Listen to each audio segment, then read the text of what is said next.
Good morning, स्वागत है आप सभी का एपीजी के क्लास में। हम लोग देख रहे हैं प्रश्नावली 14.3 कक्षा 10 का हम लोग पढ़ने चल रहे हैं। प्रश्नावली 14.3 यानी 14.3 संख्यांकी मैथाकों का। मैथाकों को थोड़ा ध्यान से पढ़ना है ना, इसलिए क्योंकि मैथाकों में नंबर जो आते हैं बहुत ही करेक्ट बेस पर आएंगे, जो आप मतलब सही से करके आएंगे तभी मैथाकों में नंबर मिलेगा, नहीं मैथाकों का नंबर इतनी जल्दी मिलता नहीं है। अगर जरा सा भी जोड़ घटाव में एक अंक इधर से उधर हुआ तो यहाँ से दिल्ली पहुँच जाएगा, ठीक है। तो आपको लखनऊ से नंबर मिलना है। चलिए देखिए सवाल क्या कह रहा है। एक पौधे की 40 पत्तियों की लंबाइयाँ, जैसे एक ठो पौधा आपके घरे लाग है माने, ठीक है। वो पौधा में 40 पत्ती के लंबाई निकटतम मिलीमीटरों में मापी जाती है। अब ध्यान रखिए, पत्ती यानी पत्ती जो लागत जगह पाती कहा जाता है। तो इस 40 पत्ती का लंबाई बतावागा मिलीमीटर में नापागा, मीटर में तो हो न जाए पत्ती को ही कर मिलीमीटर में रहबे करी ना नहीं मिलीमीटर में नापी जाती है तथा प्राप्त आंकड़ों को, जो आंकड़े प्राप्त होते हैं उन प्राप्त आंकड़ों को क्या करा निम्नलिखित सारणी के रूप में निरूपित किया जाता है। अच्छा हाँ केलक हो सही है। तो वह को निकटतम मिलीमीटर या निचवा वाला मान लीन की वह हो जाए, ठीक है। मीटरों में नापी जाती है तथा प्राप्त आंकड़े को निम्नलिखित सारणी के रूप में निरूपित किया जाता है। निम्नलिखित सारणी नीचे दी गई है, इस सारणी के रूप में इसे निरूपित किया जाता है, ठीक है। लेकिन फिर ध्यान रखिए, कह रहा पत्तियों की माध्यक लंबाई ज्ञात करनी है या पकड़ो। देखो हमेशा सवाल लगाते समय, पेपर पढ़ते समय इतना ध्यान रखना है कि मुझे निकालना क्या है, मुझे करना क्या है, तब आपका सवाल सही जाएगा। जैसे आपने सवाल को पढ़ा उसमें देख लीजिए आपको करना क्या है। जैसे आपने देखा माध्यक ज्ञात करना है, ऐसे लाइन खींचो यार खट से, है ना, उठाओ पेन या झर से गोद लो पेपर दिल्ली ना जाइए, घरे ना आवे, ठीक है। अगर बात तो जनते हो कहाँ जाइए, कूड़ादान है ना कि नमक खाए और तो का दोबारा लगेगो तो है ना, समझाओ नहीं, ठीक है। माध्यक लंबाई ज्ञात कीजिए, तो माध्यक को ऐसे घेर लीजिए ताकि वो लौका दूरी से लाख है ना कि मुझे यही करना है, यह है माध्यक, है ना। अब देखिए निचवा सोलिया में आपके पेपरवा कितबिया में अभी दिया है कि मतलब आपने देखा था कि जब इसे लगा रहे थे तो इसे लगाते समय 118 से 126 तो गए थे, लेकिन यहाँ आंकड़े ऐसे नहीं करते कि फिर एक छोड़ दीजिए 127 से ना, मान लीजिए 126 के बाद भी 0.1 0.1 0.2 0.3 0.4 ये सब होते ना, कहीं तक 0.9 तक है ना, होता है ना। तो जहां तक ये 0.9 तक होता है तो यहाँ तक के लिए आपको क्या करना रहेगा, इसे शो करना चाहिए। इसलिए यहाँ से हमेशा देखे थे आप पूरा बंटन जो पढ़े हैं, पूरे बंटन में पूरे सारणी में 126 से खत्म होता है, तो 126 से ही चालू होता था ना, बीच वाला छूटक ना पावे, यही है ना। तो अब बीच वाला छूटक ना पावे, यही लिए हम लोग क्या करवे कि एक नई अंदाज में सारणी बनेगे। और इसके लिए यहाँ दे दिया भी है आपके में, है ना। ये सवाल नंबर 4 है ना, सवाल नंबर 4 में नीचे संकेत दिया है। संकेत में कह रहा है, आप लोग बुक में देख लीजिएगा, नहीं यही बुक है, यहाँ संकेत दिया है। संकेत में कह रहा है कि अध्यापक ज्ञात करने के लिए नहीं माध्यक ज्ञात करने के लिए आंकड़ों को सतत वर्ग अंतरालों में बदलना पड़ेगा। ये सवाल कह रहा है कि माध्यक ज्ञात करने के लिए आंकड़ों को सतत वर्ग अंतरालों में क्या करना होगा, सतत वर्ग अंतरालों में इसे बदलना होगा। तो आप इसे सतत वर्ग अंतराल में पहले बदलिए, सतत वर्ग अंतरालों में इसको बदल लीजिए, क्योंकि सूत्र में वर्ग अंतरालों को सतत माना गया है। जो आप सूत्र लगाए हो तो उस सूत्र में जो माध्यक का सूत्र होता है, उस माध्यक के सूत्र में वर्ग अंतरालों को सतत माना गया। सतत माने हमेशा क्रम से छूटे ना पावे है ना, ऐसा माना गया है। तो तब ये वर्ग आपका बना है, हिंट दिया है, तब ये वर्ग आपका बन जाएगा 117 से 117.5 से कितना जा रहा है 126.5 तक जा रहा है। फिर ये भैया आपका 126.5 से चालू होकर के 134.5 तक जा रहा है। ई हम नाई कहित है, ई कितबिया कहत है ने, ई कितबिया में दिया देख लो चाहे। तब ये वर्ग अंतराल 117 से 126, 126 से 135.5 दिया, 134 नहीं 135.5 दिया, यानी 135.5, 126 था 126.5, 126.5 से चालू हुआ तो 135.5 और 135, अब 118 रहा तो आधा पहले ले लेंगे, ठीक है। अब 135.5 तक गया, अब 135.5 से जब चालू करोगे आप तो 135.5 से चालू होगा तो ये जाएगा 144.5 और 144.5 से जब चालू होगा 144.5 से जब चालू होगा तो ये कहाँ तक जाएगा 153.5 और 153.5 से जब चालू होगा तो ये कहाँ तक जाएगा 162.5 और 162.5 से जब ये चालू होगा तो कहाँ तक जाएगा 171.5 और 171.5 से जब ये चालू होगा तो कहाँ तक जाएगा 180.5। ये आपके बुक में सवाल कह रहा है, मैं नहीं कह रहा हूँ, ठीक है। ऐसा क्यों होता है ये बता सकते हैं। ऐसा इसलिए होगा क्योंकि सतत वर्ग अंतराल को आपका सूत्र कहता है, आपका सूत्र क्या कहता है सतत वर्ग अंतराल की बात करता है। और सतत वर्ग अंतराल तभी बनेगा उसे बनाना पड़ेगा, और बनाना है तो मैंने 118 अगर इधर से है तो हम इधर अगर आधा बढ़ाए दी तो इधर आधा कम कर दी तो कर देते है ना। मतलब अगर हम इधर से दे दी उधर ले ली बराबर है, मान ले 10 रुपया दे दी और तो उससे 20 ले ली, 20 न देवो झगड़ा कर ले 10 है नहीं, हाँ 10 मान 10 दियो जाकर 10 दी 10। ये जमाना बहुत खराब है, अपना ही मिल जाए बहुत बड़ी बात है ना। चलो ठीक है, अब हम ज्ञात क्या करें तो ये तो हमारा बढ़िया बंटन बनेगा खटाखट। अब देखिए ये पत्तियों की संख्या हमारी एफआई होगी। अब हमें ज्ञात करना है सीएफ। क्या ज्ञात करना है सीएफ, संचयी बारंबारता। क्या ज्ञात करनी है संचयी बारंबारता। संचयी बारंबारता जो हमारी होती है जिसे हम किससे लिखते हैं सीएफ, क्लोज फ्रेंड है ना। क्लोज फ्रेंड, क्लोज मतलब सबसे करीबी है कि समाप्त फ्रेंड। अरे नहीं ठीक बात करो, सीएफ की बात करो। आप देखिए संचयी बारंबारता सीएफ की बात करेंगे। सीएफ निकालने का सबसे आसान तरीका जानते हो, आंख मूंद के निकलवो कि खोल के निकलवो, आंख खोल के निकलवो कि मूंद के।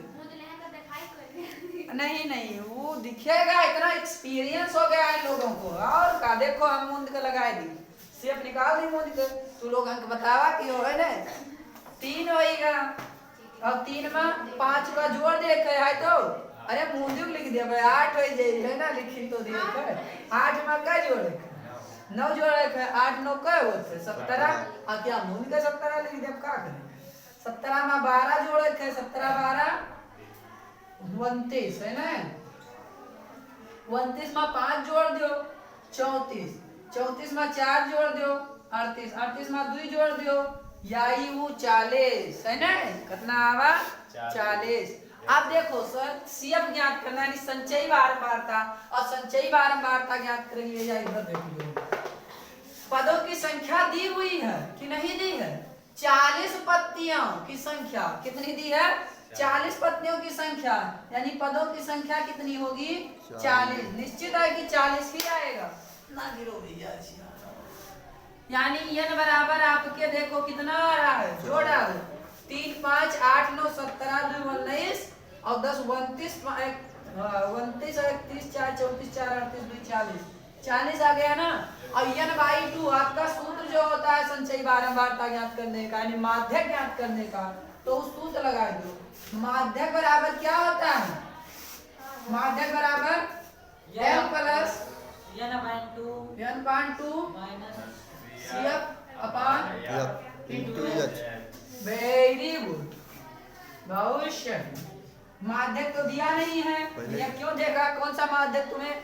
यप का मान ज्ञात करना, अगर ज्ञात पद ज्ञात करना होता तो फट से माध्यक का मान रख देते। ज्ञात पद से अभी लगाए सवाल है ना, जो अभी इसके पहले सवाल लगा है ना, बहुत इंपॉर्टेंट सवाल है। तीसरा नंबर बिल्कुल आईएमपी है, आना ही आना रहता है। अगर जरा सा भी दिक्कत हुआ तो खट से दे देगा, क्योंकि बहुत ही आसान आएगा तो सीधा यह नंबर 8 नंबर है हमारी, 7 दूसरा नंबर।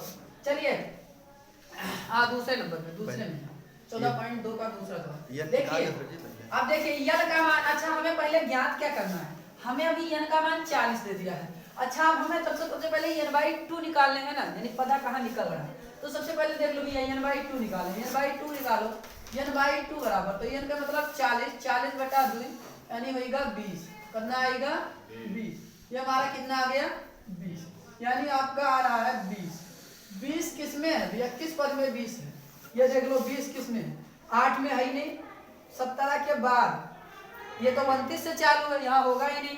17 से चालू है, इसी में तो होगा, है ना? इसी में तो मिलेगा।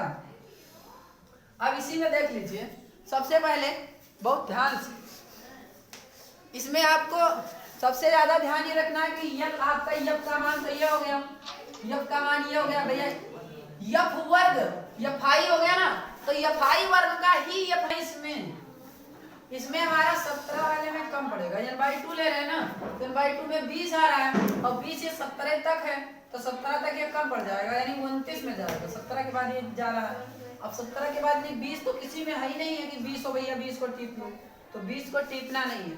अब 29 वाले में आप देखेंगे तो 29 जो संचयी बारंबारता है, इस संचयी बारंबारता वाले खाने के 29 पद में, 29वें पद में ये हमारा क्या होगा? कहीं आ रहा होगा, यानी चूंकि 29 तक ही है, 29 के ऊपर है कहीं, और 20 भी हमारा 29 के पहले, 17 के बाद है 20, है ना? तो 17 के बाद भी यही खाना, और 29 से तो छोटा है, तो यानी इसी खाने में कहीं आ जाए, यही तो हो जाएगा। तो 29 काले खाने में से हम ऐसे अंडरग्राउंड कर देंगे, बस हो गया काम। ये हमारा यफ का मान, किसका मान? यफ का। और ये हमारा यल का मान, ये हमारा क्या होगा? यल का मान। ध्यान रहे यहाँ यल ये नहीं लिखा जाएगा, यही लिखा जाएगा जो आप अनुमानित निकाले, चूंकि संकेत जो दिए था ना, संकेत से निकाले सतत वाला, तो सतत वाला ही मान्य होगा। तो ये हमारा यल हो जाएगा, ये हमारा यफ हो जाएगा। और ध्यान रहे हमने कहा था कि यफ के बाद सीएफ आवत है ना, यफ के बाद सीएफ, तो सीएफ के पहले जो निकले पहले वाला लिखा जाता है, यानी ई लिखा दे हमारे सीएफ में, ठीक है? हमारे सीएफ में यही आएगा, ये हमारा हो गया क्या? सीएफ, ठीक है? यही हमारा सीएफ हो जाएगा, और ये हमारा एफ हो जाएगा, और ये हमारा यल हो जाएगा। अब माध्यक का सूत्र रख दीजिए, कोई दिक्कत नहीं, आप मूद लीजिए और रखते चले जाइए। यल का मान कितना होगा? 144.5, 144.5। और उसके बाद प्लस लगा दीजिए। n बाई 2 का मान कितना होगा? 20। n बाई 2 का मान 20 माइनस CF का मान अभी देख लीजिए भैया, यहाँ निकाले हो कि 20 के 29 के ठीक ऊपर वाला मान है ना, तो कितना आ जाएगा? 17 बटा F का मान हमारे कितना आ रहा है? 12, है ना? अब इंटू H का मान, अब H का मान मतलब ध्यान रखिए, H जो होता है वर्गंतराल की माप होती है ना बीच की, आप देख लीजिए इन दोनों के बीच कितना आ रहा है? 144 और 53 के बीच कितना का अंतर आ रहा है? 9। कितना आ रहा है? 9। कितना आ रहा है? 9, यानी 145 8 आ रहा है। 9 माना ये वाला देखा जाएगा था पॉइंट वाला। हाँ तो ये हमारा क्या होगा? 9 ही होगा, क्योंकि इससे नहीं इससे लोग, अब इससे जब लेंगे, चूंकि ये ले रहे हैं तो भैया एच भी यही लेंगे, एच ये लेंगे तो 144 है, ये 153 है, तो 144 के बाद हम जा रहे हैं उधर तो 6 50 हो जाएगा, और 3 53, 5 उधर तो 10 5 उधर भी जाएगा, यानी 6 3 9, यानी एन का मान हमारे एच का मान कितना आ रहा है? 9। बहुत सही, कोई दिक्कत ही नहीं है। 144.5 और प्लस भैया 20 में से 17 घटा देंगे तो 3, कितना आ रहा है? 3 बटे 12 गुणे 9 भैया, 3 4 12 और 3 3 का 9, चलो कितना आ गया? 144.5 और प्लस 9 3 3 का 9, 3 3 का 9 9 बटा 4, 9/4 पहले एक कह दियो बस हो जी, एक कह दियो बस हो जी। इनके नीचे कितना हो जी, ये 4 है। अब यहाँ देख लीजिए भैया, यहाँ 1 कर दे रहे हैं, कोई दिक्कत नहीं है, लेकिन 4 1 का लासा भी तो लेंगे तो 4 आएगा और 4 से गुणा करा दीजिए। 4 पंचे 20 के 0 हासिल आपका 2, 4 चौक 16 2 18 के 8 हासिल आपका ये, और 4 चौक 16 और 1 17 के 7 हासिल आपका 1, और उसके बाद में आपका भी है 4 1 अंदम 4 और 1 हासिल 5, कितने के बाद दशमलव 1 अंक के बाद तो 578.0 और प्लस 1 नवैया 9, 1 नवैया कितना हो जाएगा 9। भैया 1 से 9 में गुणा कर रहे हो ना, क्रॉस मल्टीप्लाई, तो 1 से नवैया 1 नवैया कितना हो जाएगा 9, 1 नवैया 9 हो रहा है।